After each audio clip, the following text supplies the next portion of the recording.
sinceramente bastante nervioso, a pesar de que mi doceava entrevista sobre 12 concursos rendidos, pero bueno, igualmente... ¿Cuántos años hace que ejerce la profesión, doctor?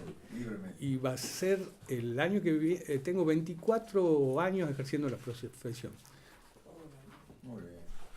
¿Cargo público? ¿Cargos públicos o cargas públicas? Cargos públicos remunerados. No, no. Cargos Hola, públicos doctor remunerados. Fernando, ¿cómo le va? Cargos públicos. Remunerados. Yo en estos momentos soy asesor y coordinador legal de la Comisión Especial de Emergencia Hídrica creada por resolución 67/2017 por la Honorable Legislatura de la provincia de Tucumán. Un cargo transitorio hasta que se extingue el plazo de duración de la comisión especial, que tiene fecha de vencimiento el 30 de julio de este año, y en la cual ya hemos producido los primeros informes que tienen que ver con los planes de contingencia para las zonas inundables, y con el estudio de la cuenca, fundamentalmente de la cuenca del río Marapa y San Francisco, que han sido las más afectadas en el 2017 por las inundaciones, ¿no? Presidente. Sí, la verdad es que ya estamos usando la palabra, pero no hay problema, Dieguito, dale. Doctor, usted ha sido muchos años dirigente de la colegiación, y de esa experiencia en la colegiación legal y de ese trato que se da muchas veces entre los dirigentes de la colegiación, el Poder Judicial, los abogados, ¿qué piensa con ese cúmulo de experiencias que le puede aportar o no a su función jurisdiccional? Mire, yo la verdad es que estoy absolutamente convencido de que todos los operadores del derecho tenemos que trabajar en forma cooperada, ¿no? Esto lo digo además muy especialmente porque a mí me ha tocado ser consejero directivo del Colegio de Abogados, y he tenido experiencias realmente valiosísimas trabajando conjuntamente con el Poder Judicial, más específicamente la Corte Suprema de Justicia de la provincia, en la cual, a partir de un convenio marco que celebramos allá en el 2016, pudimos llevar a cabo, entre otras cosas y en forma conjunta, por ejemplo, herramientas como son la consulta de saldos judiciales, en la cual ha contribuido enormemente el servicio o el área de informática de la Corte y el Banco del Tucumán. El año pasado hemos podido trabajar en forma conjunta con la Oficina de Gestión, la Oficina de Informática y la propia Corte Suprema de Justicia de la provincia en el proceso de elaboración de la acordada que hoy ha venido a implementar el casillero electrónico y el casillero digital, que está funcionando inicialmente en la Cámara Contencioso Administrativo, la Sala 1 ya la está aplicando. Creemos que es una herramienta fundamental. La idea es un poco evitar todo este cuello de botella que generan muchas veces las notificaciones, de modo tal que hoy va a ser una suerte de obligación, una imposición para las partes y los letrados, o sea, que actúen como patrocinante o apoderado, denunciar el casillero electrónico, el casillero digital, en donde van a recibir todas las notificaciones, salvo aquellas que excepcionalmente el Código Procesal Civil y Comercial establezcan que van a ser de notificación en el domicilio real, como por ejemplo el traslado de la demanda. Pero esto además es una suerte de simplificación fantástica, porque nos va a permitir que desde el propio teléfono tengamos a las 12 de la noche conocimiento de la cédula o del proveído a la oficina que va a estar el día siguiente. Nosotros hemos tratado de ser bastante rigurosos en orden a cumplir con las formalidades que actualmente establece el Código Procesal Civil para las notificaciones, tanto por cédula como para las notificaciones a la oficina. Pero la idea es un poco que, a ver, en la era de la tecnología de la información y de la comunicación, no resulta razonable que sigamos destinando espacios en el Palacio de Justicia donde estén casilleros físicos. Me parece que esto forma parte de una cultura que viene casi desde la época de la colonia. Y en este momento, hoy saben ustedes que hacemos contrataciones por celular, que arrendamos y compramos bienes y servicios por celular, que locamos servicios e inmuebles por celular. Entonces, me parece que tenemos que cambiar el chip en ese sentido y trabajar y avanzar en hacer propia e incorporarla a nuestra forma de trabajo, de gestionar nuestro trabajo, este tipo de herramientas. Yo siempre digo que las herramientas no son ni buenas ni malas en sí mismas, son herramientas. La bondad o maldad, en todo caso, es susceptible de ser predicada respecto de quien la usa. Así que, bueno, tenemos muchas expectativas. Incluso hemos trabajado también en forma coordinada con los equipos de trabajo. Hemos tenido la posibilidad de estar reunidos con un vocal de la Corte, en donde estamos implementando. Yo ya no estoy en el colegio, quiero aclarar que ha vencido mi mandato hace 5 meses, pero hemos colaborado para que la Corte, a través de la Escuela Judicial del CAM y del Centro de Capacitación del CAM, habilite la participación de los abogados en los módulos que se están dictando. Hoy se dictaba el primer módulo de 10 sobre técnicas y estrategias en materia de litigación oral, que lo conduce el Centro de Capacitación con un convenio de la Escuela Judicial, y está organizado fundamentalmente por el equipo del doctor Marcet en el marco de Justicia 2020. Pedro, dale. Pedro, a ver, 12 entrevistas. ¿Cuántas ternas? Bueno, esta va a ser la 12ª entrevista. Llevo 7 ternas. Posición de primero no sé, a 7. 2. Bien. Sí. La pregunta es, veo que, digamos, insistís, cosa que me parece de fantasía, alguien que siga poniéndole el cuero al sistema. Yo soy partidario quiero decirte que soy partidario de la reforma constitucional en cuanto a la obligatoriedad en el respeto al orden mérito. Como consecuencia de eso, si se hubiera reformado, quizá vos serías juez. ¿Cuál cree que es el motivo por el cual no se te selecciona después de haber estado en 12 entrevistas, 7 ternas y 2 primeras? A ver, bueno, yo antes de contestar la pregunta voy a decirlo, me parece importante decir lo siguiente. Yo creo que el sistema actual, o el sistema vigente, es un sistema que admite ciertos niveles de discrecionalidad del poder político, porque la selección de una terna es un acto del poder político, no es un acto administrativo que debe ser fundado por mérito, por conveniencia y por oportunidad. Estas son las reglas del juego, claramente. También entiendo que muchas veces esta discrecionalidad pueda generar situaciones en las cuales un postulante que reiteradamente ha sido ternado de afuera. Y bueno, estas son las reglas de juego. Por ejemplo, el modelo de Córdoba. En Córdoba el gobernador, en su momento de la Sota, él por un decreto se autolimitó y se obligó a elegir el primero del orden del mérito. Córdoba es un modelo interesante porque además el segundo y el tercero de la terna quedan como postulantes en suspenso, de modo tal que si se genera una vacante es del mismo fuero y por 2 años, ¿no? Eso es claramente por 2 años. Eso, por ejemplo, entre otras cosas, permite subsanar o solucionar cuestiones como la subrogancia.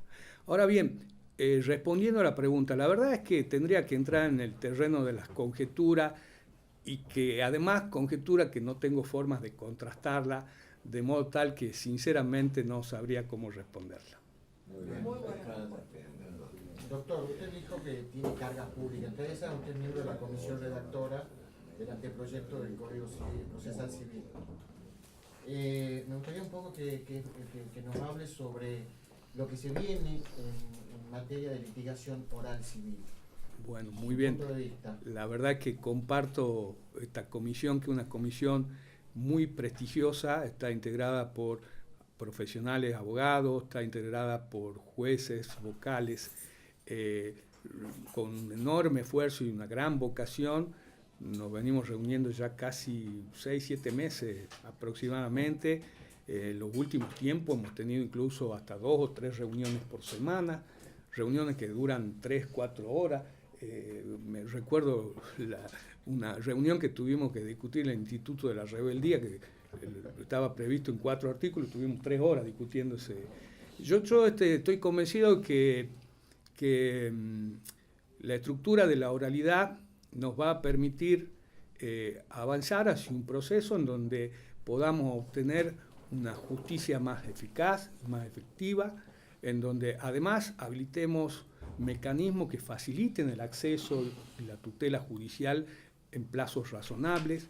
Creo que además los procesos de oralidad nos van a conducir en esa dirección, en el sentido de que vamos a ahorrar tiempo. Miren, compartiendo esas reuniones en la comisión de redacción, uno de los miembros decía, y lo pongo de ejemplo, imagínense que esta entrevista fuera escrita, ¿no?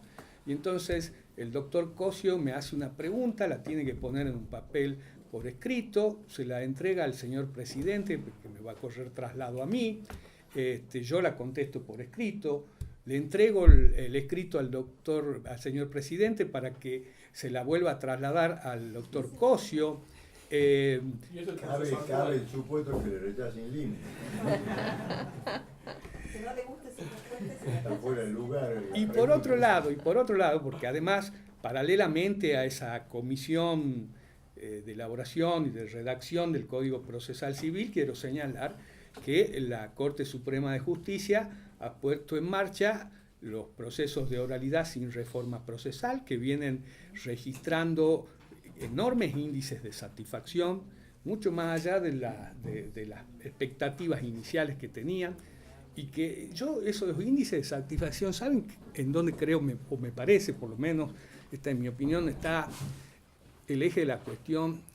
No sé si tanto en la oralidad, que el mismo Código Procesal, porque los protocolos de estos están fundados y están hechos con arreglo al actual Código Procesal Civil y Comercial, no se ha cambiado nada. Simplemente ha habido una decisión de política pública del máximo tribunal de la provincia de decirle a sus pares, a los jueces, sobre todo a los jueces de grado, tenemos que ir por esta línea, por este camino. Y eso ha mostrado índices de satisfacción enormes. Y más que en función de la oralidad, porque lo que estamos previendo en la comisión redactora es una suerte de proceso mixto, donde va a haber una etapa propositiva de demanda, contestación, reconvención, que va a ser escrita, y luego una etapa de oralidad, donde se va, por lo menos en el juicio ordinario, porque hay también otros procesos que van a conservar, en algunos casos, una estructura de escrituralidad, una audiencia preliminar, que va a ser una audiencia de conciliación, de saneamiento, ¿sí?, y de proveídos de prueba. Y una audiencia definitiva, que va a ser una audiencia de producción de la prueba no documental, la audiencia definitiva, se van a producir las testimoniales, confesionales, las aclaraciones del perito si hace falta, de alegatos y de sentencia. Incluso hemos establecido la posibilidad de que la sentencia incluso pueda ser dictada en la misma audiencia definitiva. O en su defecto se dicte la resolutiva y con posterioridad se elaboren los fundamentos.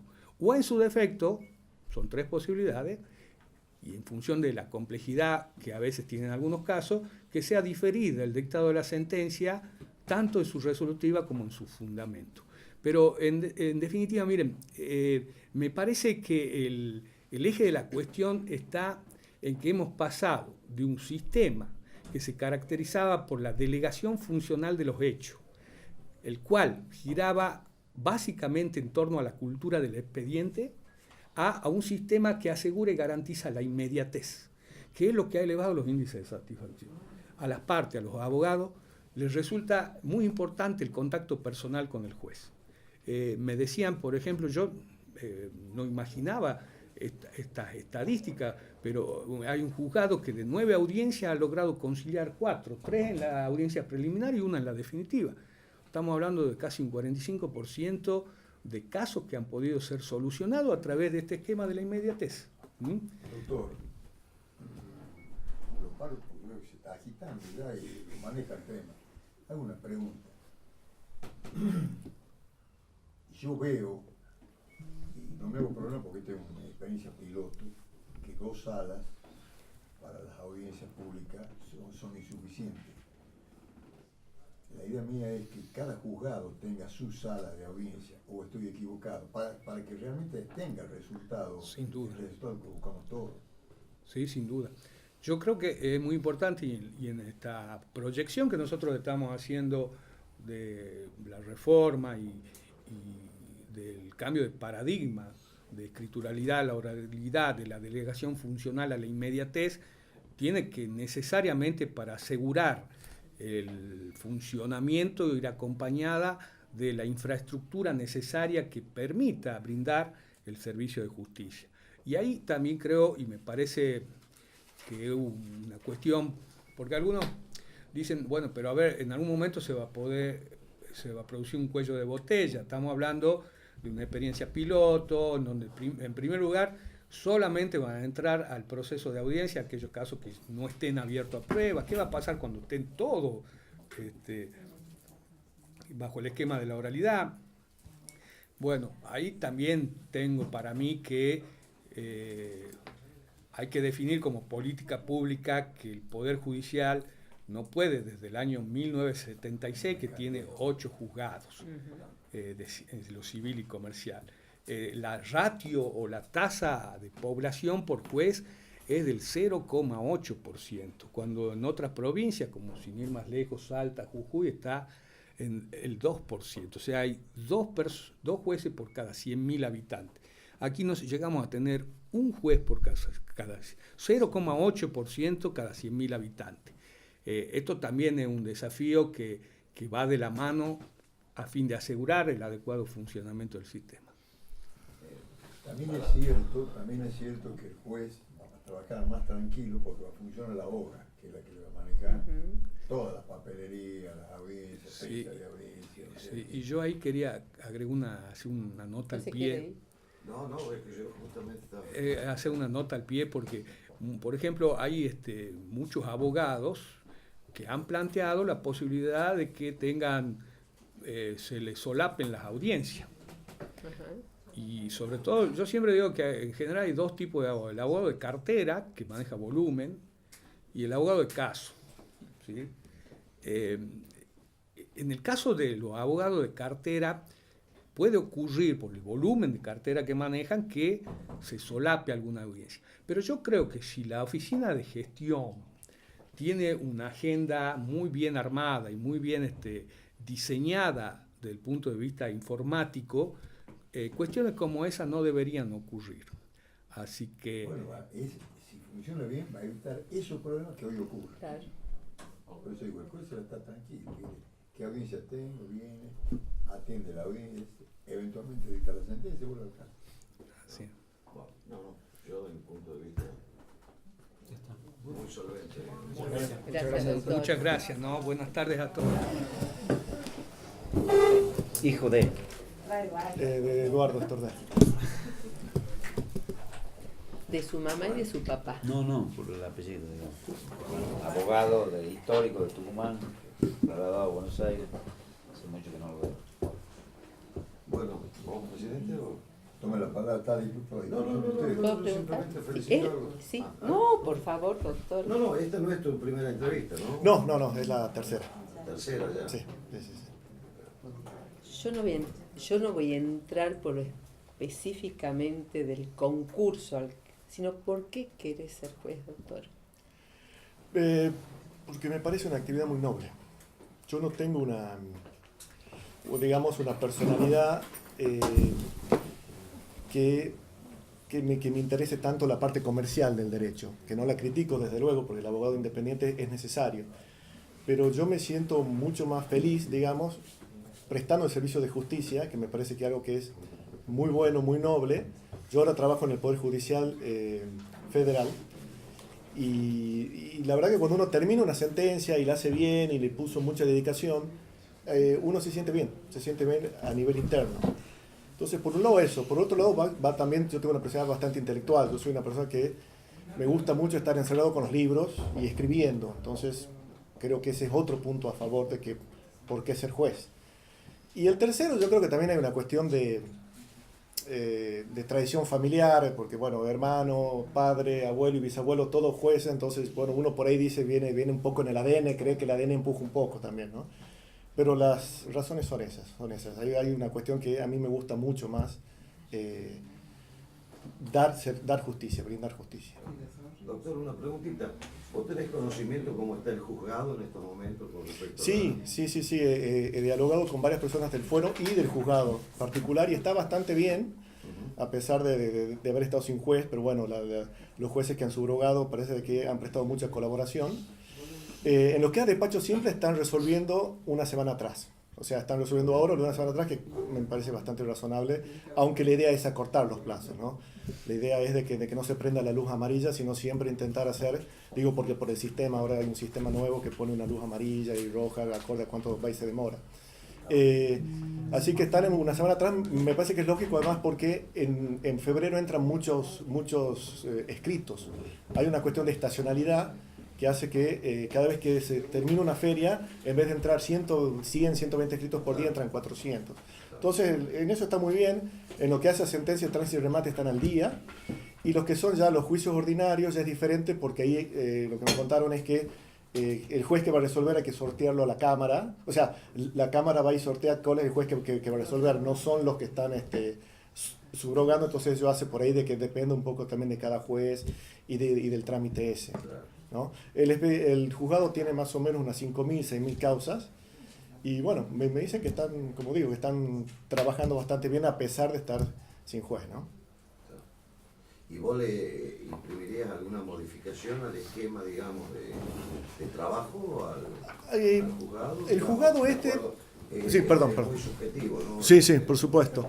El juzgado ha dividido las causas acorde par e impar para la gente de la mañana y de la tarde, mientras que hay otros juzgados que no hacen eso, sino que trabajan todo en grupo.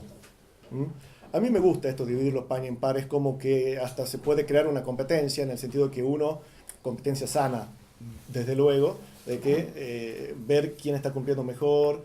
Entonces yo eso lo quiero mantener. Respecto de cambios, hay que ver cómo es el grupo humano.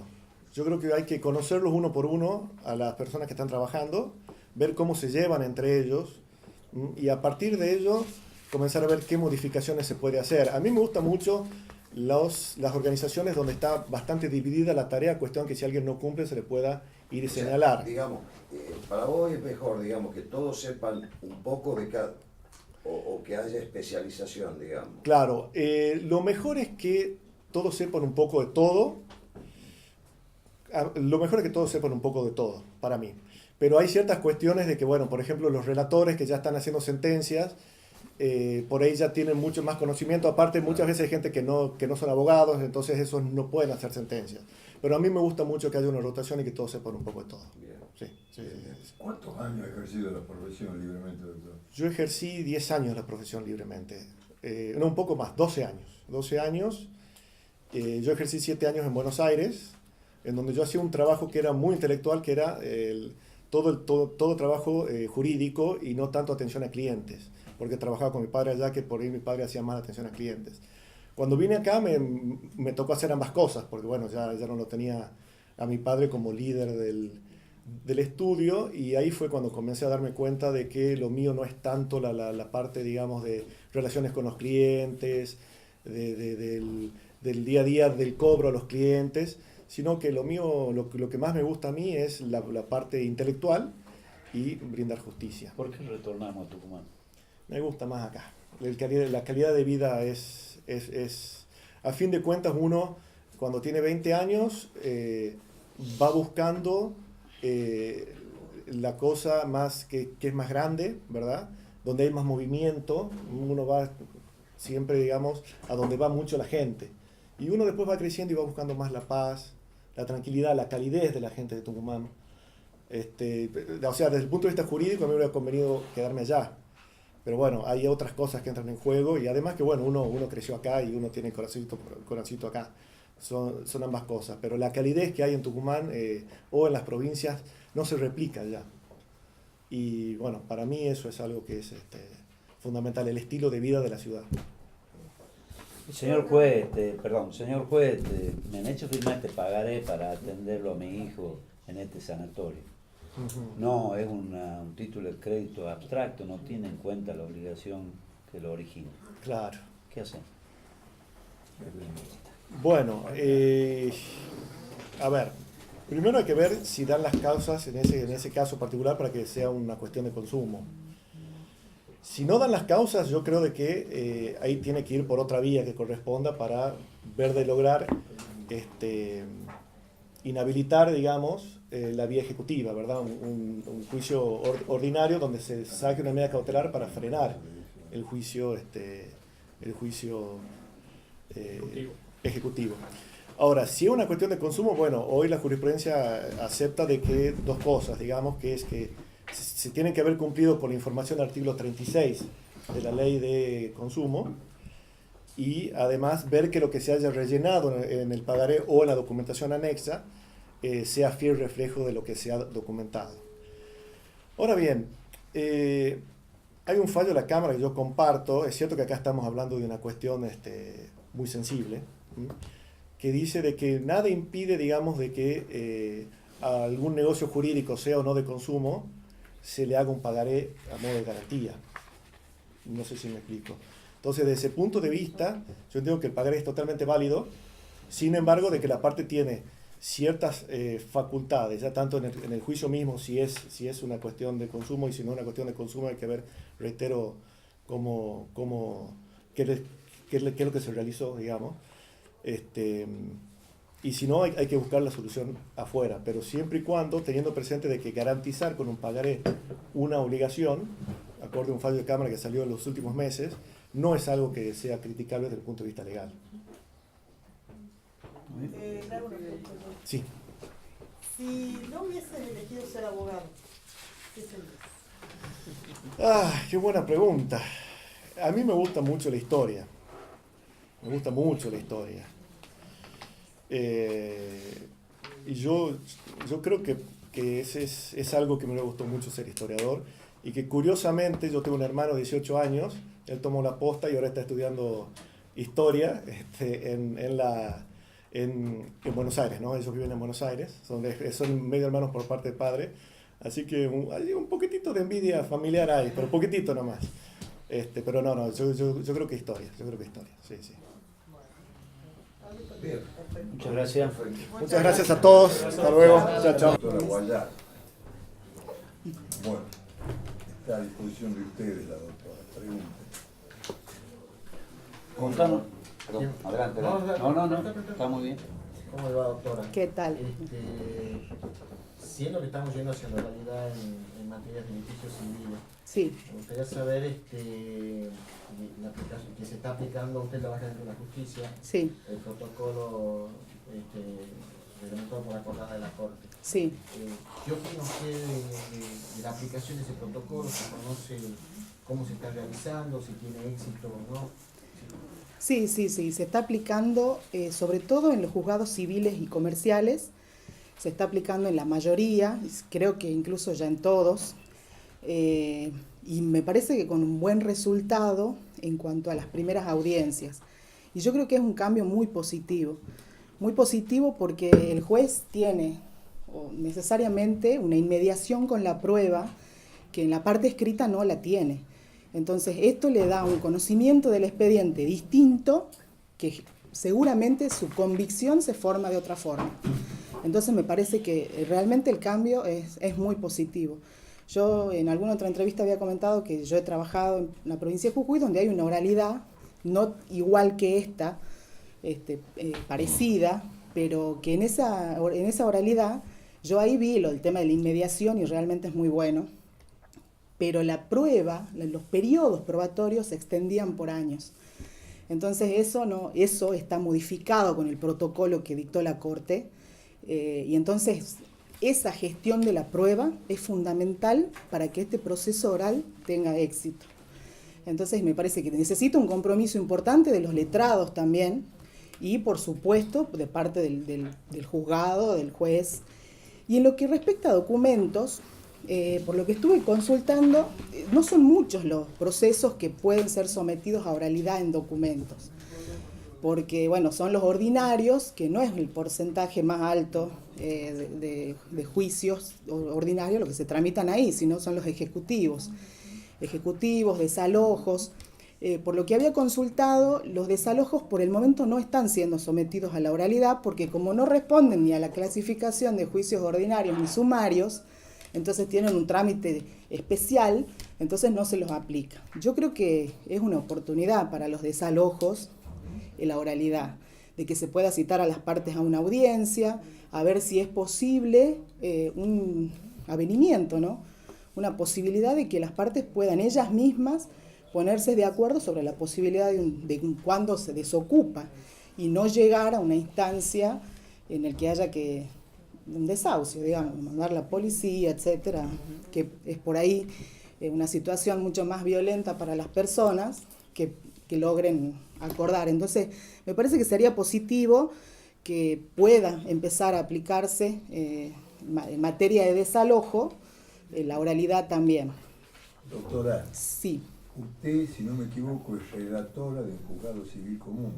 He sido relatora de un juzgado civil común, después por concurso fui por secretaria y luego me ascendieron a la Cámara como relatora y en este momento soy relatora de la Cámara Civil. Está cerca del plan piloto este. Sí, lo conozco, bueno, también porque tengo muchos amigos en primera instancia y bueno, me comentan así, verlo en vivo todavía no lo he visto, pero sí he recibido muchos comentarios al respecto, sí lo he vivido en Jujuy, sí he vivido la oralidad en Jujuy, pero bueno, acá en Tucumán todavía... Está bien. Bueno, ¿alguna otra pregunta? Sí, contanos por qué te gustaría ser juez. Bueno, eso realmente es una pregunta difícil, pero bueno, yo creo que tengo una gran vocación, vocación de servicio, porque nosotros somos un poder del Estado y como poder del Estado brindamos un servicio a la ciudadanía. Entonces, bueno, yo creo que hay que tener como principal medida la vocación de servicio y yo la tengo. Yo creo que eso, ¿qué lleva también? ¿Qué trae aparejado? Porque a veces el ser juez no es tan grato como pareciera. Yo creo, lo he vivido también desde otro lugar, y no todas son flores, digamos, para los jueces. Requiere mucho esfuerzo, requiere mucha dedicación, una formación constante. Uno nunca sabe todo de todo. Entonces siempre hay que estar actualizándose y para ser un buen juez es necesario eso. Es necesario también tener presente que eso que nosotros vemos en un papel, por detrás hay una persona. Y una persona que está esperando que nosotros le demos una respuesta.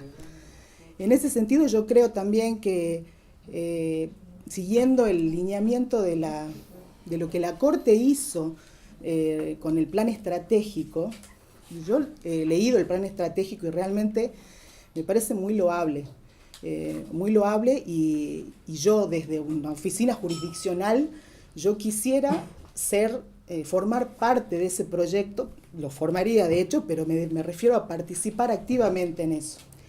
Y para eso creo que, tratándose del juzgado de que se trata, yo estuve ahí el día de ayer averiguando, tomando conocimiento de cómo estaban las cosas, y la verdad que tiene un equipo de trabajo completo, me dijo el secretario, y no tienen prácticamente atraso. La verdad que a mí me sorprendió mucho eso, al ser un juzgado vacante, no tienen atraso, me dijeron que estaban decretando escritos del mes pasado, y en el mes de febrero han tenido un ingreso importantísimo de escritos, porque el secretario tenía bien identificado meses en los cuales hay mucho ingreso de escritos y cuando no. Entonces él decía, antes de la feria de enero, pero no diciembre, porque diciembre está la creencia de que ya no sale nada, solo honorario. Entonces hay mucho ingreso de escrito en los meses de octubre y de noviembre, diciembre más tranquilo, y después en febrero otra vez aluvión de escrito. Y sin embargo ellos lo tenían perfectamente al día. En el informe, la verdad que el informe cuatrimestral del último trimestre del 2018 es representativo. En el tema de escritos tenían dos escritos fuera de término y con 3 días de atraso nada más. Y tenían 13 sentencias interlocutorias y 12 sentencias definitivas en mora, digamos, sin dictar sentencia. Y realmente que para ser un juzgado sin juez, habla muy bien del equipo. ¿Y esto qué significa? Digamos que en el caso de yo acceder a ese juzgado, voy a tener el camino allanado en muchos aspectos, porque el tener un buen equipo de trabajo es fundamental. Es fundamental. Un juez solo no puede dar un buen servicio de justicia si el equipo completo no acompaña. Entonces, en este sentido, sí, evidentemente es un equipo que ya viene de hace varios años, que hubo algunos que otros personas que se han trasladado, con ascensos, por supuesto, pero en general está muy bien aceitado, los secretarios lo llevan muy bien, así que una maravilla el juzgado. ¿Alguna otra pregunta para la doctora? Bueno, muchas gracias, doctora. Gracias. Gracias. Hasta luego. Doctora Nazar. Sí, señor. Bueno, la pongo a disposición de los señores consejeros que quieran hacer la pregunta. ¿Cómo le va, doctora? ¿Usted ejerce libremente la profesión? Sí. ¿Trabaja en tribunales? No. Preséntese un poquito, a ver si la conocemos. ¿Es su primera entrevista? Es mi primera entrevista de mi primer examen también en este fuero. Estuve rendiendo los laborales también. Ejerzo libremente la profesión, pero estuve en la función pública de la Administración Nacional casi por 9 años. Hace 3 años que solamente ejerzo libremente la profesión. Muy bien. ¿Qué hacía en la función pública? Trabajaba en el INTA haciendo asesoramiento en convenios interinstitucionales y vinculación tecnológica. Por eso tengo gestión básicamente. ¿Y a qué obedece el cambio de rubro o la expectativa de cambio de rubro? Tuve mi bebé, que ahora tiene 3 años, entonces tuve que cambiar el sistema de organización familiar. El INTA es una institución nacional con muchísimos viajes y muchísimas sedes en el país, entonces requería mucho tiempo de viajes y de salidas que no podía hacer, la verdad, por lo menos con un bebé tan chiquitito. ¿Usted estaba con asiento en Pomayá? No, estábamos con asiento ya acá en el centro, en Rivadavia al 100. Bien. Doctora, ¿usted conoce el juzgado, está interiorizada sobre la situación del juzgado? Sí, fui a preguntar en el juzgado en qué situación estaban. Esperaba alguna cosa desastrosa, pero la verdad que no. Están bastante bien, tienen apenas 12 sentencias en mora, se siente un buen ambiente de trabajo, se la ve bien a la gente. Creo que para el esfuerzo que están haciendo de tener 3 jueces subrogando y no tener jueces de hace un año, está bastante bien. Pienso que es un buen lugar para aplicar ahora, pienso yo, medidas de gestión que tiendan por ahí a esperar el código de procedimientos nuevos, porque hacen tan bien lo que están haciendo que va a ser un poco difícil, me imagino yo, la transición hacia a las nuevas prácticas que vienen en el código nuevo. Y usted, como líder de ese grupo de trabajo, en caso de acceder al cargo, ¿qué impronta le daría? ¿Qué considera que habría que mejorar? Mire, como le digo, me parece que están funcionando bien. Me gusta el estilo de comunicación, puertas abiertas, vidrios en las ventanas de las oficinas, buena relación entre los funcionarios con los empleados. Eso está bien. Lo que sí creo que vamos a tener que hacer en el caso de que yo acceda al cargo es por ahí presionar, desestabilizar la inercia esa que hay en los lugares donde las cosas funcionan bien, para prepararlos para la transición al nuevo código, como le digo, a los procesos monitorios. Me dijeron que oralidad todavía no habían llegado a tener ninguna audiencia porque justo había fallecido la parte, ya le llegaba a la audiencia y no la llegaron a tener.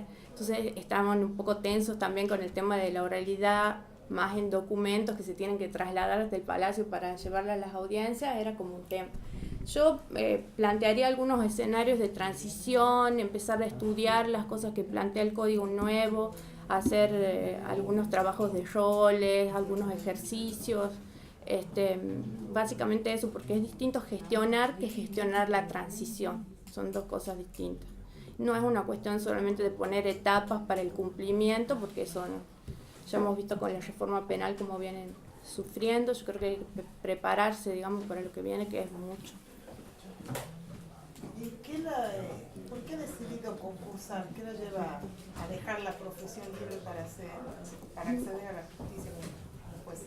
Mire, yo me gusta mucho el derecho, me gusta estudiar derecho, la parte teórica del derecho, y ha sido complejo para mí, apenas me he recibido, ejercer el derecho con la función libre, como todo el mundo la conoce, litigar. Yo creo que necesitaba más herramientas, más recursos, de experiencias y de edad.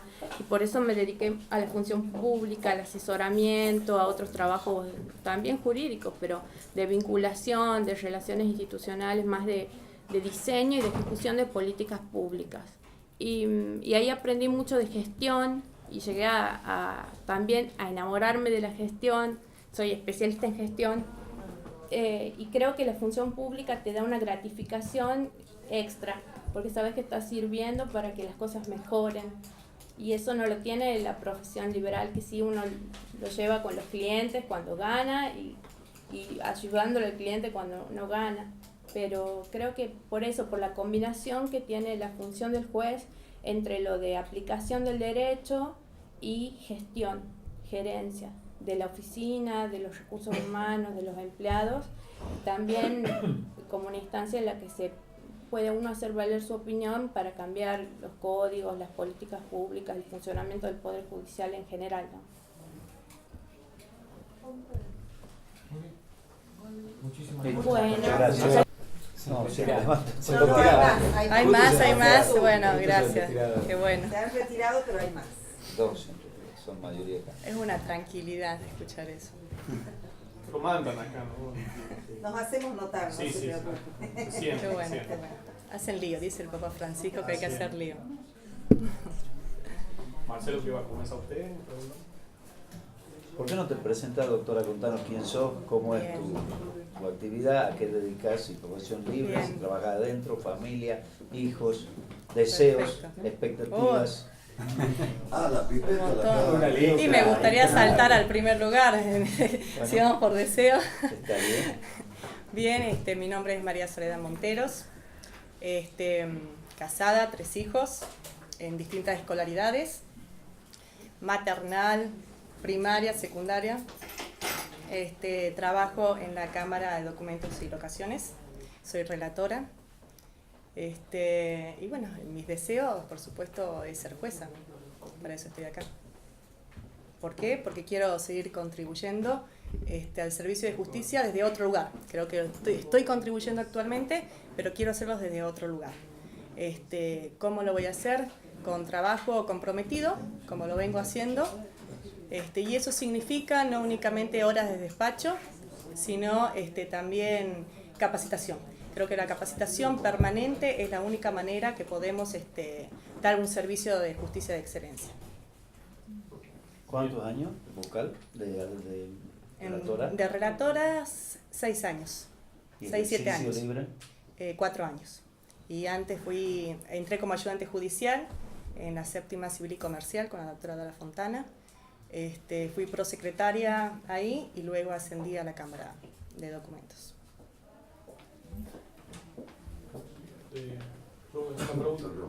Doctora, sé que usted integra un grupo de trabajo que depende de la Comisión Interpoder de Reforma Procesal Civil.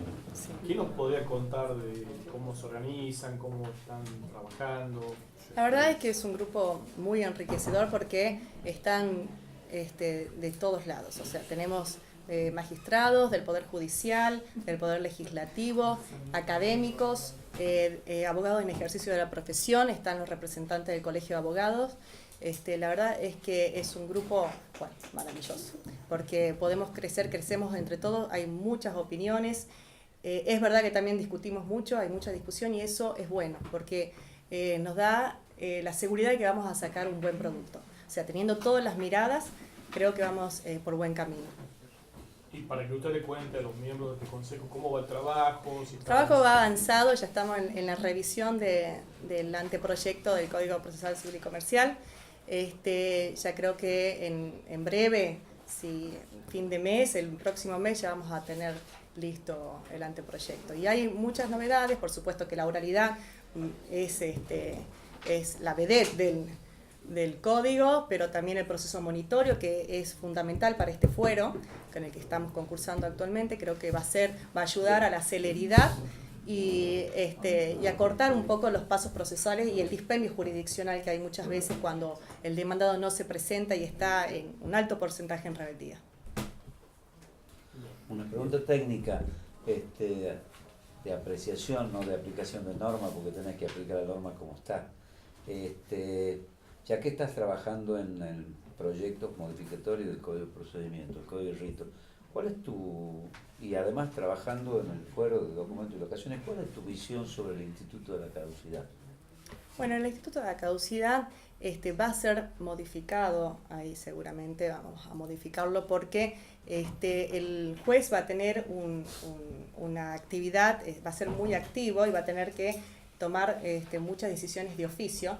Entonces, el Instituto de Caducidad hasta la sentencia, hasta la primera audiencia, estamos pensando en introducirlo hasta la primera audiencia preliminar, porque ahí ya ahí está en todo su esplendor la parte dispositiva de las partes. Luego el juez va a tener que, de oficio, también impedir la paralización del proceso. Ya no está únicamente en manos de las partes, sino que va a ser el juez también el que tiene la responsabilidad de llevar hasta la sentencia definitiva. ¿Qué conocimiento tenés, doctor, de cómo está el juzgado en estos momentos, digamos, en cuanto a la causa? El juzgado, tenemos más de 7.000 causas en trámites, ¿no?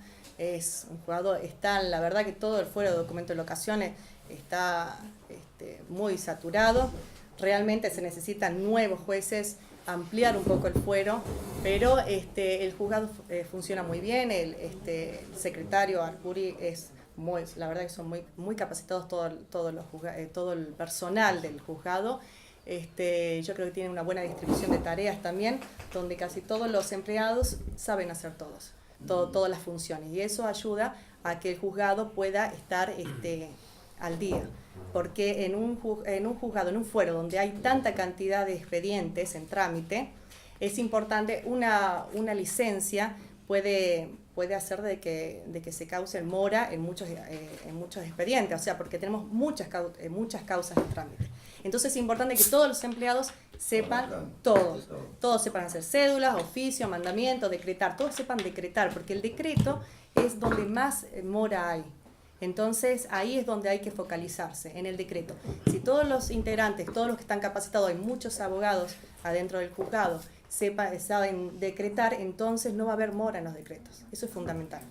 Sí, era una de las preguntas que te iba a hacer justamente, digamos, en cuanto a la especialización del empleado en algo en algo en particular. Yo desde que ingresé... O que todos sepan. Perfecto. Todo. Desde que yo ingresé al Poder Judicial en diferentes juzgados, tuve la experiencia, yo vivía en el Séptima Civil y Comercial, la experiencia de que todos los empleados, yo entré como ayudante judicial, pero a pesar de ello no estaba en el mostrador, sino que dividíamos por tipos de causas. O sea, se dividían en todos los empleados los tipos de causas e ingresaban desde el primer decreto hasta sentencia definitiva, lo llevaba un solo empleado por causa, sumario, sumarísimo, daños y perjuicios, y eso hacía de que todos sepan hacer todo.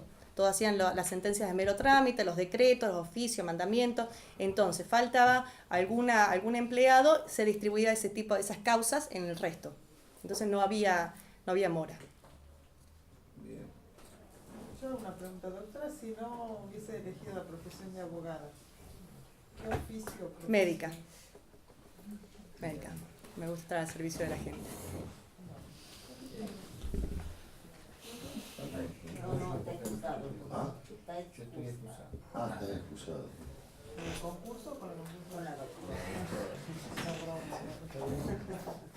¿Los relatores son individuales o de sala, todo para toda la sala? La suerte de ella. Muchas gracias, doctora. Gracias. Muy amable. Gracias a ustedes. Doctora, ¿esta es tu primera entrevista, segunda? Es mi segunda entrevista ya. Segunda entrevista. Sí, Bien. ya he pasado por esta experiencia. Ah, o sea, conoces bien el mecanismo. Sí, digamos. sí, conozco. Sí. Bueno, Acá está. felicitarte. Bueno, muchas gracias. Muchas gracias. Bueno, doctor. Contanos un poco quién sos. Bueno, yo soy María Sara Albornoz Colomo. Es mi segunda entrevista. Es la tercera vez que concurso para el cargo de documento y locaciones. Ejerzo la profesión hace muchos años, me he recibido muy jovencita. Soy docente universitaria, me dedico mucho a la investigación y soy abogada del Poder Ejecutivo de la Secretaría de Medio Ambiente y del Consejo Provincial de Economía y Ambiente. Ahora debería estar ahí en una sesión. Me interesa muchísimo todo el tema de lo que es la investigación, he hecho mucha investigación en la facultad y esto de estar atenta a los nuevos procesos, a las nuevas leyes, a poner en práctica todo lo nuevo, me parecía que encaja perfectamente con el rol del juez. Este nuevo juez que se propone, con el nuevo Código Civil, con las nuevas pautas que hay de la Justicia 2020, con los nuevos procesos que se vienen dando, me parece que sería culminar con mi carrera como profesional. Entonces me interesa mucho esa arista. Siento que he llegado a un punto por mi edad, por mi situación personal, donde ya puedo entregar todo a este trabajo, entregar todo lo que uno hace, investiga, lee y ponerlo en práctica en una función que es una función también social, que es la de la gestión de la magistratura, la de la gestión judicial. Así que bueno. Culminar, falta mucho para que culmine. No, falta todavía, pero es como dar un paso adelante y siento que es como cerrar, digamos, algo que uno anhela. O sea, un abogado siempre anhela ir, el abogado que investiga, el abogado que está en la profesión, el cargo de un juez es a lo que uno siempre lo mira, lo aspira, lo desea. Y me encanta todo eso, me encanta. Y aquello que investigar. vos has ido investigando, ¿en qué sería de aplicabilidad para el mejoramiento de la Administración de Justicia en el fuero del que se trata? No, yo he investigado mucho todo el tema ambiental y he hecho un proyecto de investigación de jurisprudencia ambiental. No es solo lo que investigué en forma ambiental, sino investigar lo que ha sido la jurisprudencia. Ha sido un proceso que a mí me ha parecido interesantísimo. Me ha encantado el contacto con las partes, analizarlas, cómo han ido evolucionando las causas a lo largo del tiempo. Eso ha sido muy provechoso. Cómo han ido evolucionando las leyes en pos a dar soluciones a las problemáticas actuales, la gestión, etc. Ahora estoy en una actualización de ese proyecto. ¿Cuál sería la impronta que vos de ser magistrada, cuál sería la impronta que vos le darías al... Sobre todo el trabajo en equipo y a la capacitación permanente. Una de las pocas cosas que he notado de este juzgado del lado de afuera y teniendo una pequeña entrevista con una de las secretarias, me gustaría mucho que ese juzgado coordine más un trabajo en equipo, que se aceite un poco más el tema de reuniones de todo el equipo de trabajo. Son más de 20 personas, 5 a la tarde y 20 casi a la mañana, y noto que no están trabajando en forma muy coordinada y eso se podría solucionar muy fácil. De un lado y del otro lado del mostrador eso trae acarreado problemas. Para el que está de este lado del mostrador, no, los expedientes pares se ven a tal hora, los expedientes impares a tal hora. Entonces uno tiene que ir, si necesita evacuar alguna consulta específica, o a la mañana o a la tarde. ¿Vos no estás de acuerdo con eso, digamos? O sea, yo estoy de acuerdo con que las cosas funcionen. Sí, está bien, pero... Y con el trabajo no, tal vez sí, pero si hubiese un trabajo en equipo de que todos conozcan todos. Yo creo que el juzgado es de todos. desde el juez hasta el maestranza. Y me parecería muy bueno, respetando las capacidades de cada uno y las funciones específicas que tiene cada uno. El secretario tiene funciones específicas, el relator también. Tal vez un poco la rotación en las tareas, que también sería interesante cuando ocurre alguna ausencia prolongada de alguna persona. Si la persona que está haciendo cédula se ausenta por 6 meses por maternidad, queda como que la cédula estancada, y a veces el juzgado se demora más en una cédula estancada que en dictar sentencia. Y eso también impacta en el retardo de justicia. Entonces el juzgado, yo entiendo que es de todos y que sería prudente trabajar en equipo. Sé que hay un juzgado que tiene, uno lo ve de afuera, tiene reuniones una vez al mes donde están todos y bueno, y se ponen en común todas las cosas. Eso me parece una muy buena forma de trabajar. Está también la Oficina de Gestión Judicial. Está también la Oficina de Gestión Auditoría. Judicial, que da un aporte increíble y que es una ayuda, me imagino, para el que recién entra. Uno primero tiene que conocer con lo que está trabajando para ver a dónde mejorar. Y la Oficina de Gestión Judicial, que viene también un poco a colaborar con este trabajo de la Corte y esta forma de descubrir cuáles son las fortalezas y las debilidades y trabajar esto. La misma Corte lo ha ido impulsando. Me parece que es una herramienta que el juez la tiene que tener a mano. Y sí creo que ellos nos pueden dar una gran ayuda, entrar y ver bien los estándares, los números, ver dónde se puede mejorar. Hay oficinas en el Poder Judicial hoy que pueden dar esa ayuda. Todo el proceso de la oralidad también creo que viene a modificar este rol del juez nuevo, que le permite al juez estar más cerca de las partes, más cerca del proceso, acotar el proceso. Por eso digo que el juzgado ya no es el juez que está solito decidiendo, sino que el juzgado es de todos y que el juez tiene esta posibilidad de estar mucho más cerca de todos. Eso para el ciudadano también es un gran avance.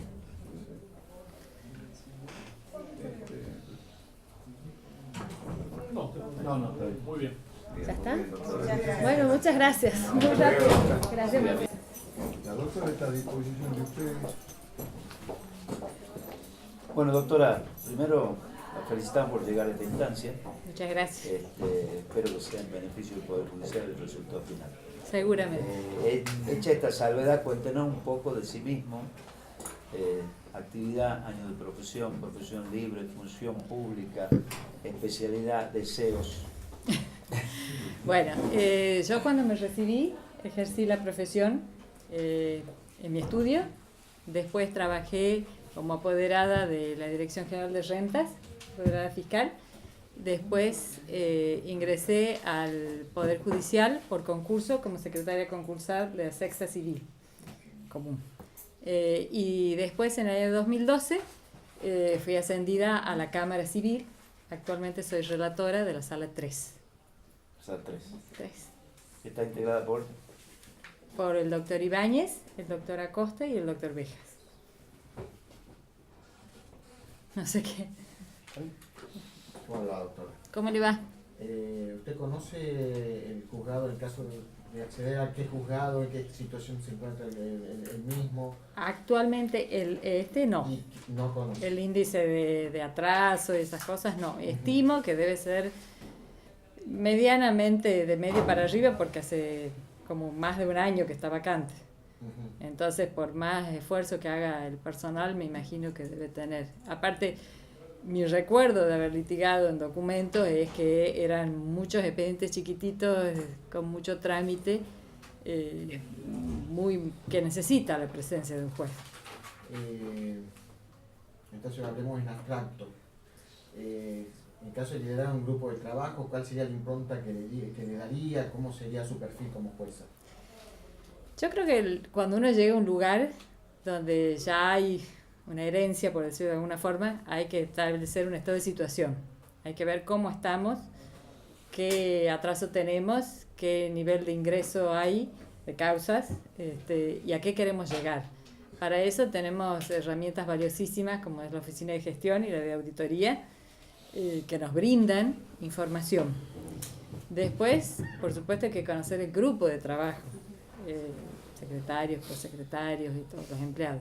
Creo que ahora se viene también un gran cambio, que es toda la informatización, la oficina digital, el comparendo digital, las cédulas y todo, que va a haber que acompañar a los empleados, va a haber que acompañar el cambio. Y también va a implicar para el juez nuevo un desafío. Si uno ha litigado en la profesión y firmado el libro de comparendo, que arriba, que al lado, que a dónde, y ahora va a tener que entrar a ver cuestiones informáticas, bueno, va a haber que pedir, me parece a mí, acompañar el cambio, ¿no? Que es positivo, que es muy bueno, pero ver en qué medida eso incide, si es que supuestamente tendría que ser más ágil. Ya no, la agregación de cédula va a ser, tengo entendido, con una simple atestación del secretario de que la cédula fue depositada en el casillero virtual y lo demás. Cuando eso llegue, ¿no? Eso estoy hablando a futuro. Yo creo que la gestión depende mucho de los objetivos que uno se plantee. Llegar a tener X cantidad y siempre pensando en el beneficio de todos, ¿no? De los justiciables.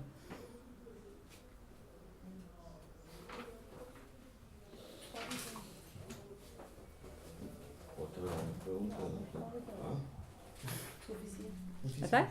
Bueno. Muchas gracias.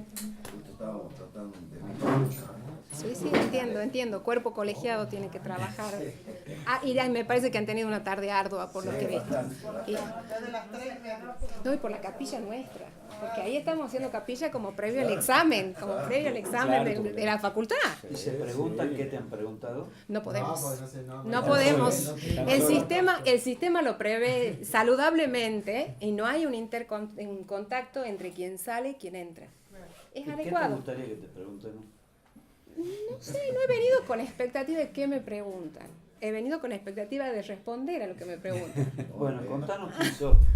Yo soy Graciela Coray, tengo 50 años y 26 años de abogada. Tengo un estudio propio, trabajo y hago profesión desde los 22 años, me he recibido muy joven. Amo la profesión, amo la gente, me gusta atender la gente, me gusta atender mi cliente, me gusta escuchar el cliente, me gusta ver sus inquietudes y me gusta traducir las inquietudes al Poder Judicial. Noto que a veces mis traducciones son eficaces y a veces no tanto. Entonces, bueno, eso es lo que yo pensaba, ¿no? Un poco viendo entrevistas que están subidas en la página, que bueno, que me aporte desde el Poder Judicial, en caso de poder llegar a la magistratura, es eso, ¿no?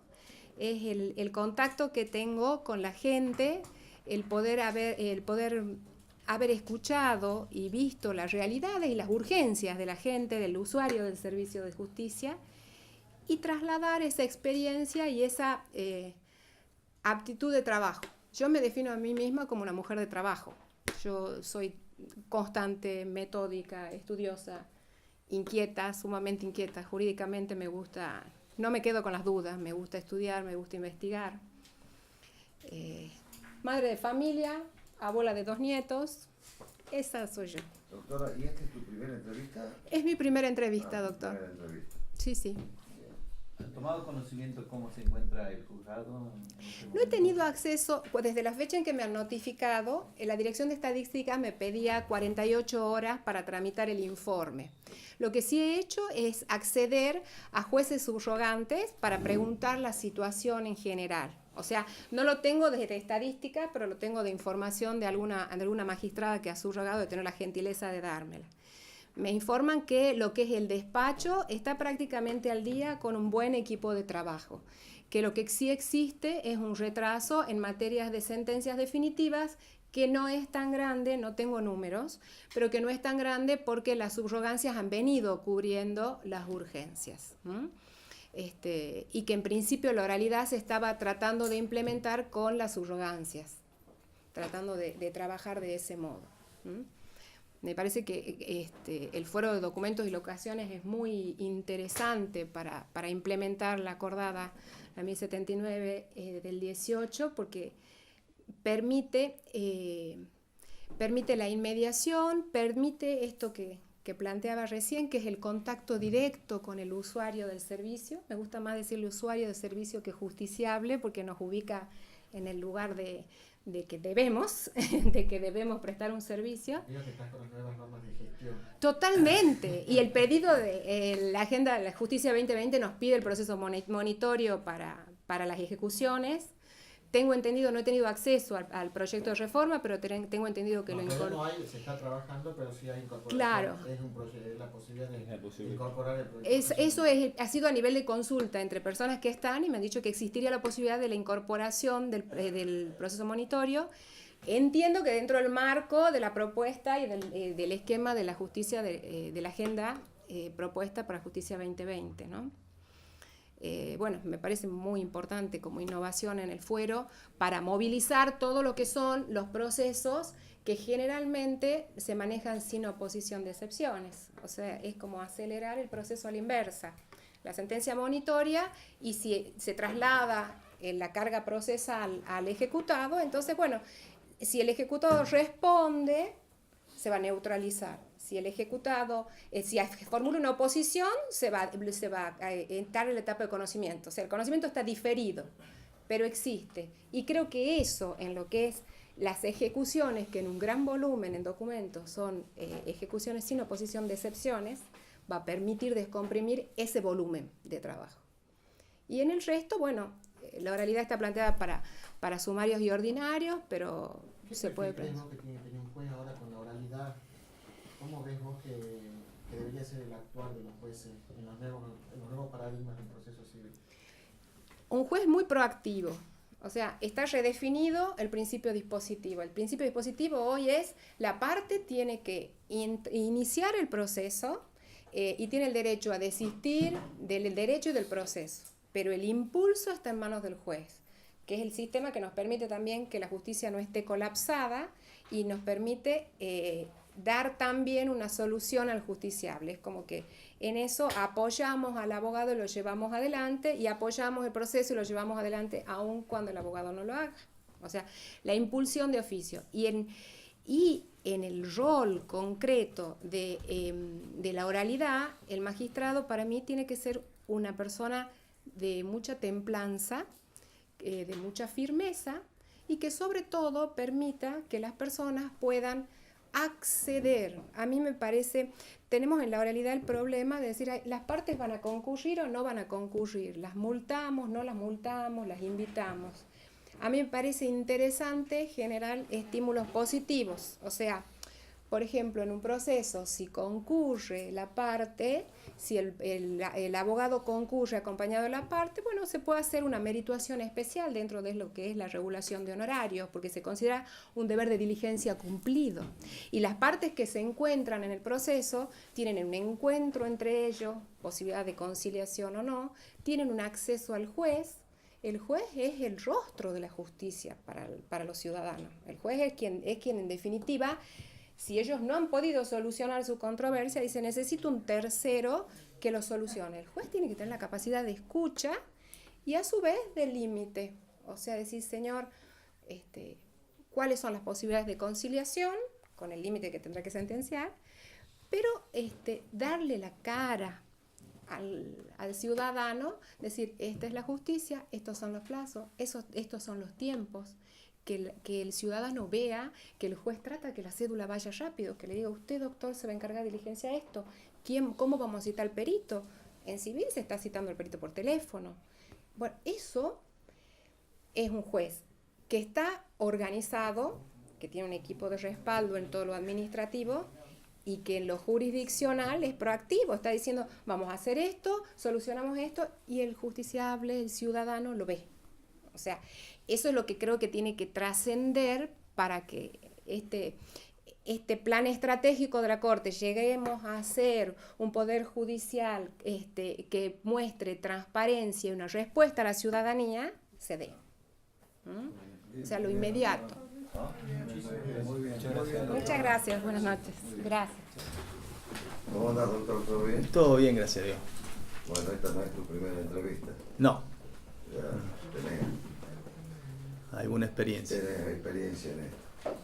Bueno, doctor, felicitarte por la instancia que has llegado, ¿no? Muchísimas gracias. Bueno, doctor Faje, ¿quiere comenzar usted con? No te voy a preguntar sobre tus características personales, porque Vos bueno, las conocés. somos de una generación que Las ya conocés. casi nos conocemos todos acá, Sí. pero digamos, conozco que tenés una junta de años en el ejercicio libre de la profesión. Sí. Y hoy se te ocurre saltar la medianera. Y- Bueno, no tanto como hoy, ¿no? Ya hace 3 años más o menos, sí. Bueno, hoy quiero decir, frente a este concurso, está Sí, bien. correcto. frente a este Contame, Luis. concurso. Contame, Luis, por qué esa decisión de pasar del otro del mostrador desde el ejercicio hacia la administración de justicia. Creo que cuando he venido a una de las primeras entrevistas, me hicieron una pregunta similar a la tuya, Marcelo. Te agradezco. Y creo que la respuesta ha sido la misma, no creo, ha sido la misma que te la voy a dar ahora, que digo que en el ser humano está íncita, ¿no es cierto?, el afán o la intención de superación, ¿no es cierto?, de ir mejorando en el sentido de ir creciendo y avanzando en lo que fuere, ya tanto en lo humano como en lo profesional. Entonces, bueno, yo he cumplido una etapa profesional en el ejercicio libre de la profesión, también en mi condición de abogado de Fiscalía de Estado, y hoy me interesa o me gusta o es un desafío para mí tratar de incorporarme en el Poder Judicial, porque, como digo, es algo natural en el ser humano ir progresando, y yo lo considero como un progreso para mi situación personal y profesional. Vos, doctor, tenés muchos años en Fiscalía de Estado, ¿no? Sí, 31. 31 años. No es poco. Es decir, viene de vieja escuela, porque suponer de que la judicatura es un proceso reconoce aquel viejo paradigma que el broche de oro de una carrera profesional muy buena. Bueno, pero ya no es así, obviamente, han cambiado mucho las cosas, ¿no te parece? Sí, bueno, pero hay algunas personas, tal vez vos también sea el caso, yo sí soy de que tengo esa mentalidad.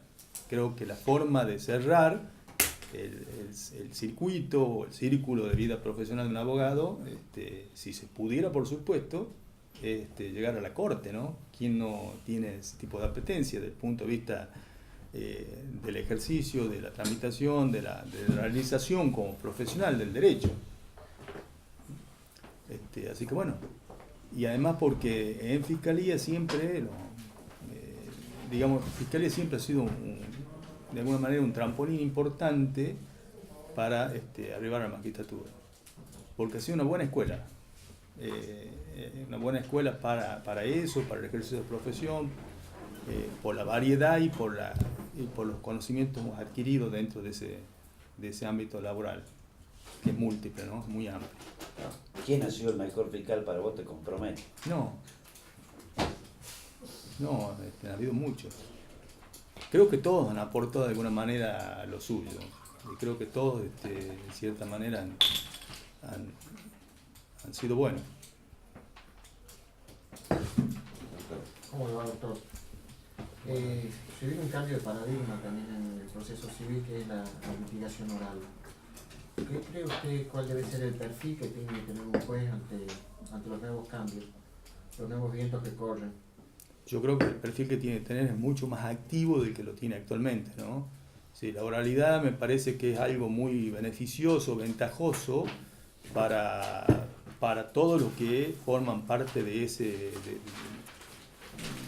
esquema, digamos, de lo que comprometen o están inmersos en el sistema judicial. Hablo tanto desde el justiciable hasta nosotros los abogados, hasta el juez y todo el aparato del juzgado, secretario, funcionario y hasta empleado. Y creo que la oralidad viene a cumplir algo que es una deuda que tiene actualmente, y lo ha dicho el otro día el presidente de la Corte Suprema de Justicia de la Nación, que es el descreimiento, el retardo, etcétera, en la justicia. Creo que va a significar algo que va a hacer avanzar positivamente en los tiempos y en la calidad de los resultados de todo el proceso judicial. Pero en eso creo que el juez debe dejar de ser un espectador como lo ha sido hasta ahora, desde mi punto de vista, ¿no? En estos 31 años en Fiscalía y 34 en el ejercicio de la profesión, creo que capaz que cuento con los dedos en mi mano las cantidades de veces que he ido a una audiencia testimonial, confesional, lo que fuere, y que ha estado presidida por el juez.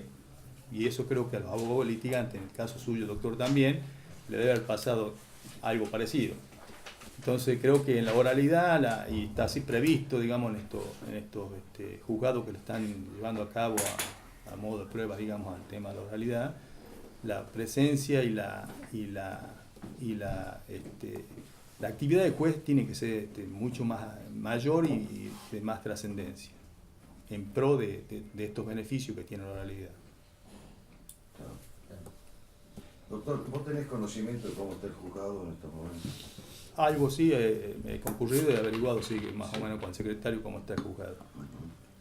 Me comentaban de que, bueno, desde el punto de vista humano, cuentan con 2 secretarios, uno a la mañana, uno a la tarde, 15 empleados aproximadamente a la mañana, otros 5 a la tarde, dictan una cantidad aproximadamente de 100 sentencias por mes, 60 interlocutorias y unas 40 definitivas, que están cumpliendo con el informe mensual a la Corte, tienen 4 relatores, y bueno, nada más.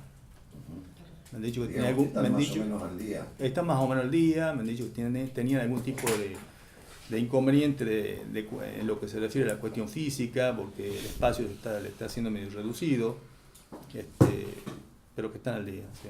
Hasta acá me decía la secretaria que estaban al día. Pues escuchó en el mostrador, no lo maneja el secretario de la tarde. Sí, pero ¿qué hacemos? Por lo general siempre pasa eso. ¿Qué hacemos como juez? Primero, vuelvo a lo anterior, a la pregunta del doctor. Yo primero creo que el juez debe estar a la tarde. En documento vos vas a la tarde y el juez no está. Con todo respeto.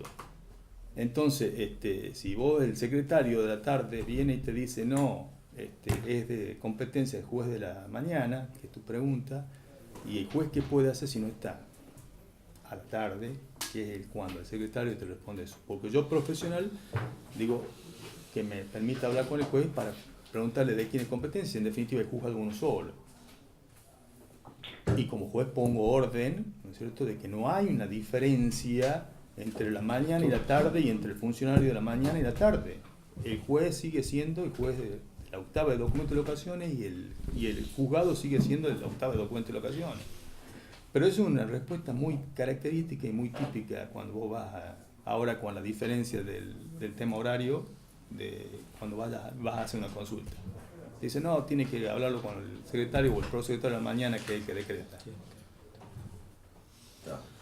Bueno, para mí está muy bien. Gracias, Luis. Muchísimas gracias a ustedes. Que ande bien. Hasta luego. Procesal. No tiene el machete. Le deben haber devuelto, no quiere que... Bueno, doctor, no es tu primera entrevista, así que ya tenés cancha en esto, ¿ah? Alguito. ¿Ah? Alguito. Bueno, a ver, Rui, primero contanos un poco quién sos, de dónde venís, qué haces, años de ejercicio de profesión, libre, función pública, es decir, ¿quién es el candidato? Ya deben estar cansados. Elijo este fuero porque por la vida se me ha dado el fuero de hace 20 años que hago documento y locación. Primero entré a trabajar en Colombres Garmendia como 6 años, son abogados de muchos bancos, entonces me obligaba a hacer muchos documentos y locaciones. Después puse mi estudio y empecé a trabajar con el estudio Bruchman, que son abogados del Banco del Tucumán, del Grupo Macro, otra vez trabajando con banco. Entonces el fuero que más me animo, que más lo conozco, digamos, fuero civil y comercial, me parece muy amplio, principalmente porque es lo que hago, hice toda la vida, ¿entendés? Es el fuero que más confianza me tengo.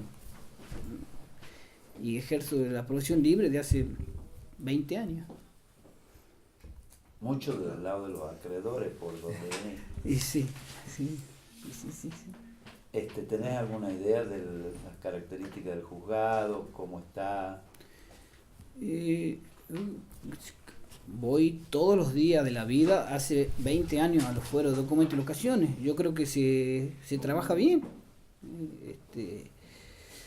No tengo mayores reparos en cuanto al funcionamiento. Creo que están bien organizados, tienen su asistencia, sus relatores, su pro, su secretario. Creo que están muy bien organizados. Creo que funcionan bien. Sí, lo que Última te pregunta mía. doctor, específicamente si sabes cuántas causas hay, si están al día, si no están al día. ¿Qué te han comentado? Mi experiencia, porque algo, gracias a Dios algo de trabajo tengo, andan bien, no tienen demoras excesivas, digamos.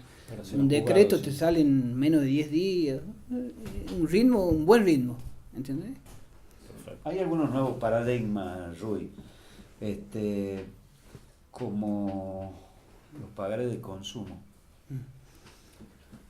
Digo nuevo paradigma porque el tratamiento aparece que hoy podría ser diferencial de lo que era históricamente la atención de un pagaré. Bueno, por de documento. Tema nuevo, interesante, que viene en los últimos 5 o 10 años imponiéndose junto con la ley del consumidor.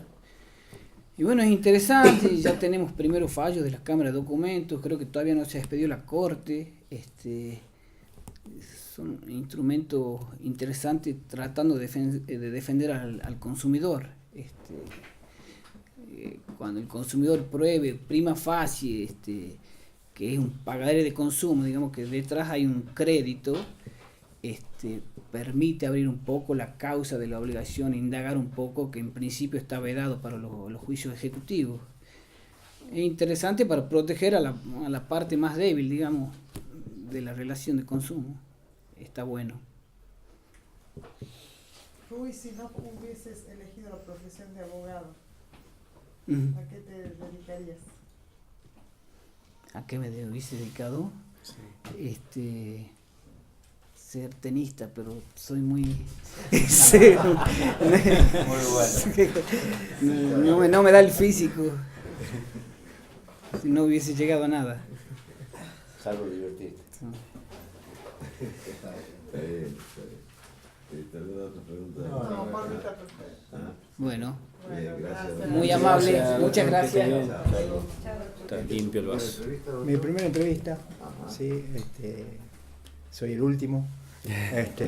Los últimos serán los primeros. No, pero tranquilo, una experiencia distinta. Claro. Soy... Vos sabés la mecánica de la entrevista, digamos, sabés que los consejeros te pueden preguntar más allá de lo estrictamente jurídico. Sí, estuvimos charlando incluso. Yo soy abogado litigante. ¿Cuántos años tenés de abogado litigante? Y tengo 15 años de abogado litigante. Soy asesor en una tarjeta de crédito. Hago mucha cobranza, tengo un estudio de cobranzas. Así que el fuero es casi exclusivo de documentos y locaciones en realidad. Así que, pero en una entrevista, un proyecto nuevo, rendir, ver de qué se trataba y sobre todo, incluso hasta de participar de esta entrevista para cerrar el círculo. Me parece muy bien. Todo el proceso. Claro, no en sí por cómo me había ido en el examen en sí o en el concurso, porque quedé muy lejos de los puestos realmente, pero me parecía importante cerrar el círculo y tomarlo como aprendizaje. Completar muy bien. El concurso. ¿Sos abogado Soy de tarjeta abogado. de crédito? Sí. ¿De qué tarjeta? De Credimás. ¿Y qué vamos a hacer con los demandados cuando sea juez? Es todo un tema porque cuando uno lo ve desde el lado del actor, de Credimás en este caso, uno nota una desigualdad en el criterio de los jueces, nota que son pro consumidores. Está bien, es una postura. Cuando está del lado del demandado, uno toma otra posición, por supuesto. Pero es difícil. Es difícil decir que el demandado tiene la razón. Yo veo mucho, hoy la Ley de Defensa del Consumidor ha tomado una postura, a mi criterio, ¿sí? Que es una especie de es un supraderecho. Hoy, como lo veo, la Ley de Defensa del Consumidor avanzó totalmente sobre el resto de las disposiciones, o sea, prevalece ante cualquier norma. Y siendo un abogado litigante que está en este momento a favor de una empresa, ¿sí? Lo noto muchísimo a esa postura de los jueces, que no discuto que esté bien, Pero sí hay una desigualdad en el nivel de acreedores, inclusive. La ley de tarjeta tiene su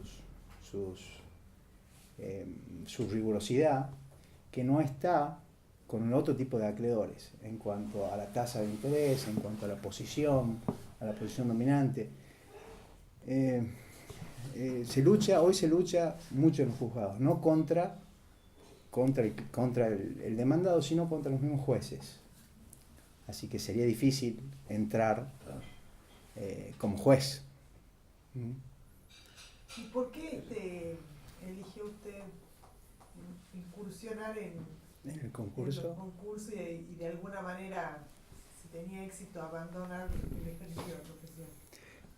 Siempre me gustó en realidad, y es como, muchos lo ven como el paso sucesivo, el paso siguiente.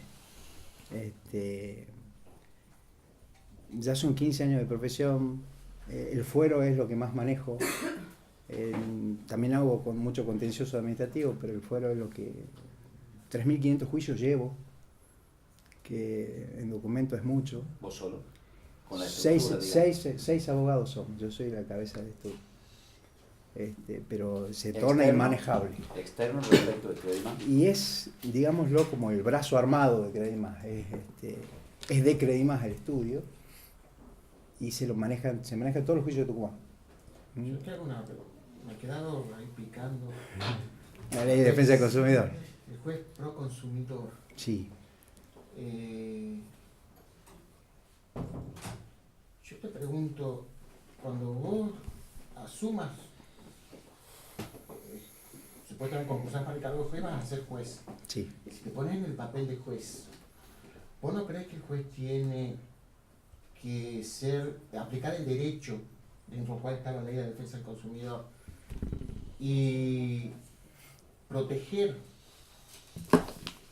poniendo entre comillas, a la parte débil de una relación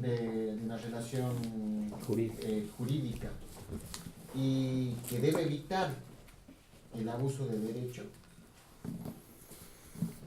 Sí, pienso que muchas veces está indefenso el demandado, más en este tipo de fuero, en documentos, pero pienso a veces que la postura de los juzgados es extrema. O sea, incluso hay criterios dentro de los mismos juzgados. Yo te estoy preguntando, vos como juez, independientemente de lo que ejercen la magistratura hoy, vos como juez, ¿cuál sería tu perfil cuando tengas que aplicar la ley de defensa del consumidor, cuando estés en una situación de pagaré de consumo o de tarjeta de crédito, donde muchas veces se producen situaciones que pueden ser de abuso contractual? Vos como juez, ¿qué haces? Si aplicás la ley de defensa, ¿vos crees que sos un juez pro consumidor o sos un juez que aplica la ley? Es difícil responder, por eso les digo, depende del lado en que uno esté. Vos no estás de ningún lado. Sí, yo lo entiendo, vos pero... sos juez. Asumís como juez. Vos sos juez ahora. Claro. Juez. Yo soy... Sinceramente... Yo la tarjeta Credimás. Sí, yo entiendo que no hay objetividad hoy, eso es lo que me preocupa. Yo no veo objetividad, yo trataría de ser más objetivo. No veo objetividad en el juzgado, en los jueces, ¿no? Es subjetivo lo que estoy diciendo. Vos no sos objetivo, estás reconociendo. Claro, porque me pongo en la piel del abogado todavía. Vos no sos objetivo. Me estoy poniendo en la piel del abogado todavía. Claro, cuando seas juez el sueldo no te va a pagar Credimás. Para nada. Incluso asesoro cómo hacer las cosas distinto. Sí, es difícil. Me imagino que la ley de defensa del consumidor, por ejemplo. La ley de defensa del consumidor es transversal. Totalmente. Y se aplica a todas las ramas de derecho, por supuesto. Estamos haciendo lo que se puede y malabarismo para compatibilizar una norma de orden público como es la ley de defensa del consumidor con disposiciones como es, por ejemplo, el pagaré o la ley de tarjeta de crédito. Sí. Hay que, entonces, no es que los jueces sean proconsumidores, no necesariamente. Se trata de compatibilizar y se trata de ser lo más objetivo que se pueda. Hay, Luis, como una relación de desigualdad entre las empresas que tienen toda una estructura jurídica, administrativa, y la otra parte que... Lo malo es que hay una presunción en contra. Uno entra jugando ese juego ya con la presunción de que una empresa es dominante y que es abusiva. Entonces por eso le digo, es que no es la presunción, es la ley la que dice eso. La ley lo pone al consumidor en una situación de vulnerabilidad. Claro. Hay otra cosa, que no se actúa con presunción. Para eso ustedes tienen que tener, si ya te pongo en el rol no de juez, sino de parte, de abogado de parte, la documentación respaldatoria. Y si el juez tiene la documentación respaldatoria y esa documentación respaldatoria se condice con lo que se está ejecutando incausadamente, el juez va a fallar de acuerdo a la documentación respaldatoria y no está siendo pro consumidor. Yo tengo, siendo abogado de la empresa, soy auditor a la vez y hago auditorías judiciales en Jujuy, Salta y Santiago. La situación de las provincias y la interpretación dada a la ley, por eso digo que acá hay una aplicación total de la Ley de Defensa del Consumidor, en las otras provincias no está. Se aplica la ley, pero a la intervención de la Ley de Defensa del Consumidor no es transversal, no se le da tanta importancia quizás, y no se nota la aplicación. Lo que me pasa en Tucumán no me pasa en las otras provincias. La forma de litigar en Tucumán es totalmente distinta en tarjeta de crédito a las otras provincias.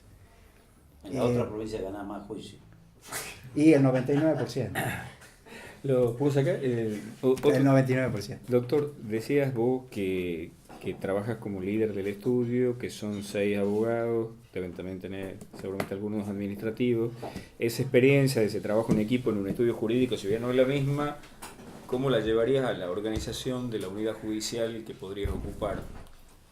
Sí, en el armado de equipo, en un perfil.